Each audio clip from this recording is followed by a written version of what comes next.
Assalamualaikum warahmatullahi wabarakatuh. Kembali lagi di channel Cinarita Nusantara. Kali ini saya akan menceritakan tentang sejarah Desa Tuk atau Desa Kertawinangun di Kecamatan Kedawung, Kabupaten Cirebon. Saat itu wilayah Cirebon dilanda kekeringan yang sangat hebat, yang hampir melanda seluruh wilayah Cirebon. Pangeran Matangaji dan Pangeran Jakatawa dan Pangeran Mancurjaya yang membahas kekeringan yang melanda Cirebon. Ketiganya akhirnya sepakat untuk mencari sumber mata air. Kata Raden Mas, selama ini sambil mencari sumber mata air, ketiga pangeran itu pun terus menyebarkan ajaran agama Islam ke seluruh pelosok di wilayah Cirebon. Perjalanan ketiga pangeran itu akhirnya sampai ke wilayah barat Cirebon dan menemukan sebuah pohon yang rimbun. Belakangnya diketahui pohon tersebut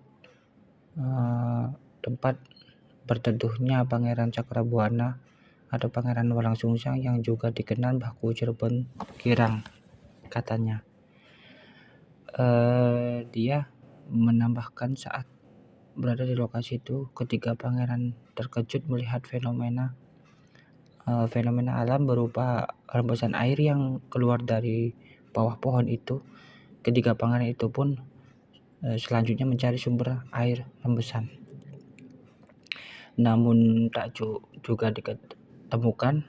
Akhirnya mereka sepakat semedi dan berdoa meminta petunjuk kepada Allah Subhanahu wa Ta'ala. Saat semedi dan berdoa, tiba-tiba terdengar suara tanpa wujud yang menyuruh ketiga pangeran itu untuk mengangkat kayu yang mereka duduki. Kayu itu supaya diketukkan ke tanah, katanya. Bunyi kayu yang mengenai tanah itu berbunyi tuk tuk tuk, katanya. Kemudian daerah ini dikenal dengan nama Desa Tuk. Selain menimbulkan bunyi tuk, ketukan kayu ke tanah juga berhasil menimbulkan sumber mata air. Adanya sumber air itu akhirnya menjadi jawaban krisis air yang terjadi di wilayah Cirebon. Air itu pun mengenang di sebuah balok yang tidak pernah kering walaupun musim kemarau. Sekalipun banyak warga yang mengambil air dari balong ini, dan setiap yang mengambil air dari balong itu mesti mengucapkan syahadat dan sholawat. Syaratnya bagi warga yang mau mengambil air di balong itu mesti mengucapkan syahadat dan sholawat. Sampai saat ini persyaratan itu tetap dilakukan.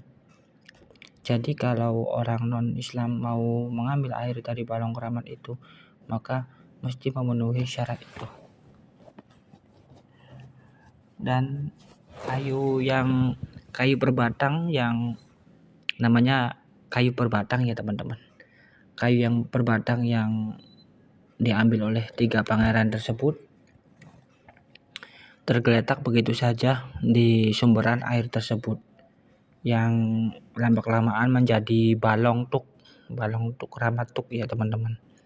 Juga patilasan Pangeran Mancurjaya. Balong itu di dalam airnya itu masih ada kayu yang bekas buat ngetuk tanahnya ya teman-teman. Jadi kayu itu terbengkalai begitu saja di situ bertahun-tahun hingga sampai saat ini. Dan warga pun mengadakan setiap tahunnya di bulan Maulud acara mengangkat kayu berbatang itu dan membaca sholawat. Dan ketika mengangkatan dan memasukkan kembali kayu berbatang ke dalam air itu dengan menggunakan lafaz azan ya teman-teman.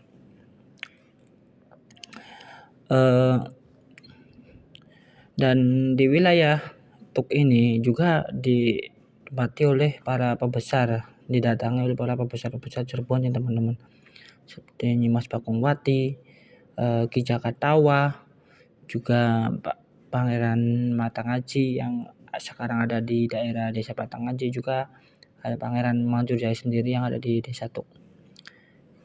Juga menurut cerita versi lain, Pangeran Manjurjaya pernah waktu membabat wilayah Desa Tuk tersebut dalam perjalanannya dengan 3 temannya, Pangeran Matangaji dan Pangeran Jakatawa, itu sebelum menemukan kayu berbatang ini atau kayu yang bekas berteduhnya Pangeran Cakrabuana, waktu membabat hutan, beliau bertemu dengan sosok makhluk gaib sebangsa jin bernama Ki Ludrapaksa.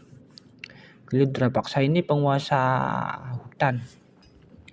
Hutan itu dikenal sebagai namanya hutan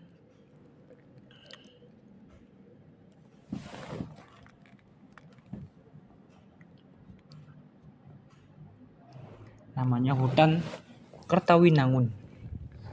Hutan Kertawinangun ini sebelum menjadi Desa Tuk ya teman-teman. Hutan Kertawinangun ini dikuasai oleh Raja Jin Ki Ludrapaksa yang nantinya akan bertarung dengan Ki Jakatawa. Pertarungannya sangat sengit ya teman-teman. Melawan Ki Jakatawa, Ki Raja Jin ini tidak takluk. Melawan Pangeran Matangaji juga tidak takluk, juga melawan Pangeran Manjurjaya juga tidak takluk dengan tiga-tiganya. Namun secara wisik gaib, mendapatkan wisik gaib dari Mbahku Cirebon agar menggunakan kayu yang ada di pohon ini yang terkena kayu berbatang ini teman-teman, untuk memukul bangsa jin tersebut dengan mengucapkan kalimat tasbih. Dan ketika mengucapkan tasbih subhanallah alhamdulillah wala ilaha illallah dan disabetkan ke bangsa jin itu, dan itu pun hilang tanpa kerana, dan seketika hutan pun bisa dibabat oleh 3 pangeran tersebut. Hutan yang dibabat oleh 3 pangeran ini, hutan Kertawinangun ini, juga tidak mudah ya teman-teman, karena di situ selain alang-alang dan pepohonan besar, juga kebanyakan rumputnya itu berduri ya teman. Jadi waktu kala itu Pangeran Jakatawa dan Pangeran Manjurjaya dan Pangeran Matangajimat juga membacakan kalimat tasbih sambil membabat alas itu dan serta membaca sholawat. Seketika rumput-rumput yang tadinya berduri itu menjadi normal kembali, dan ternyata di balik rumput berduri itu ada sosok jin perempuan yang ternyata istri dari Raja Jin yang tadi yang dikalahkan oleh Pangeran Matangaji. Beliau terpental jauh sampai hingga mendarat di sebuah kolam yang ada di tempat kayu berbatang itu, dan seketika jin itu berkata akan menghuni menjaga tempat tersebut, dan barang siapa yang menyalahgunakan tempat tersebut akan kena kutuknya. Dan seketika Pangeran Matangaji pun kaget atas hal itu, dan beliau berkata, untuk keselamatan anak cucunya, janganlah berbuat yang tidak baik buruknya, biarkan saja mereka melakukan apapun di wilayah ini dengan selamat. Dan singkat cerita, wilayah Tuk pun sudah menjadi sebuah pedukuhan yang aman, tentram, dan nyaman ditempati oleh masyarakat Pangeran Manjurjaya. Ki Jakatawa juga menempati wilayah Tuk, tapi di sebelah sana teman-teman. Di wilayah Tuk tapi di bagian sananya ada petilasan Ki Jakatawa. Dan untuk Pangeran Matangaji pulang ke daerah Matangaji yang masuk ke wilayah Sidawangi teman-teman, Babakan Sidawangi. Ya segitu cerita singkat Desa Tuk. kurang lebihnya mohon maaf. Semoga cerita ini manfaat untuk sedulur semua. Wassalamualaikum warahmatullahi wabarakatuh.